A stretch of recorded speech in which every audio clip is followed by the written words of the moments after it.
ఈ ఒక్క మాటను శ్రద్ధగా వినండి. మీరు సత్యవాక్కు కలవారు, ప్రతిజ్ఞను నిలుపుతారని నాకు తెలుసు.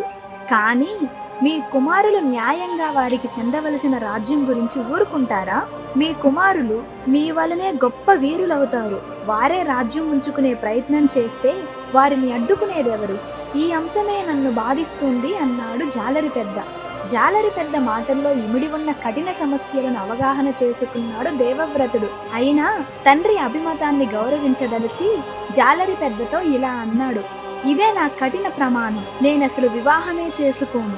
నిరంతర బ్రహ్మచార్యానికే నా జీవితాన్ని దారిపోస్తాను అంటూ 2 చేతులు పైకి జోడించి చెప్పాడు. వైరాగ్యపూరిత ప్రమాణం చేశాడు దేవవ్రతుడు. దేవతలు దేవవ్రతుడిపై పుష్పవర్షం కురిపిస్తూ భీష్మ భీష్మ అని పలికారు. భీష్మ అంటే ఓ కఠిన ప్రతిజ్ఞ చేసి దాన్ని తూచా తప్పకుండా అమలు చేసేవాడు అని అర్థం.